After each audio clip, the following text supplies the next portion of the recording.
ప్రధానమైనటువంటి ఉపన్యాసం ఇస్తాడు సినిమాలో, కీలకమైన ఉపన్యాసం. ఆయన ఏమంటాడంటే, నేను భారతీయుణ్ణి కాదు, నాకు మీరు మెడల్ ఇచ్చారు కానీ భారతదేశం తరఫున గెలిచాను అని, నేను భారతీయుణ్ణి కాదు, ఎందుకంటే మా ఊరు భారతదేశంలో గుర్తింపు పొందినటువంటి గ్రామం. అలాంటప్పుడు నేను భారతీయుడిని కాదు కదా, నాకెందుకు ఇచ్చారు ఈ మెడలు అని మొదలు పెడతాడు. నీకేం కావాలి నాన్న అని అడుగుతారు. అడిగితే మా ఊరికి రైల్వే స్టేషన్ కావాలి, మా ఊరిలో రైలు ఆగాలి అంటాడు. అదంత పని చేసేద్దాం అంటారు, పరిష్కారం అయిపోతుంది.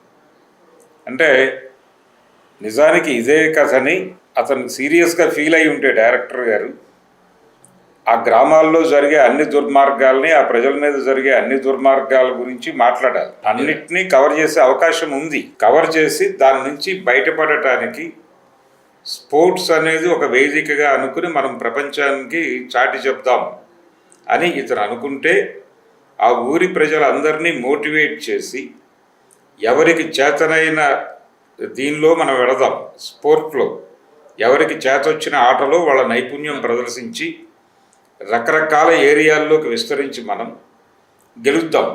గెలిచి ప్రతి చోట మనమే మాట్లాడదాం.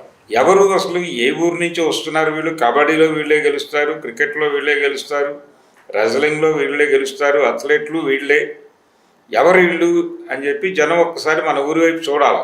చూసిన తర్వాత అప్పుడు మనం మాట్లాడదాం.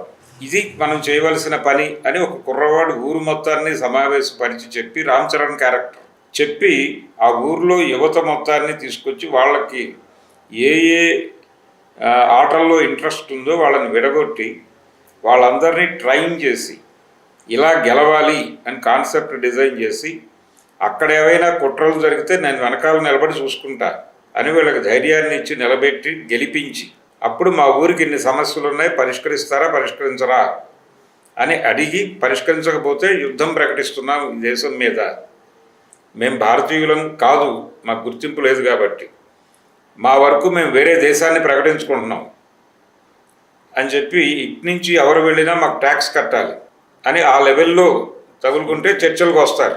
అలా నడిపుంటే సినిమా బతికేది. అది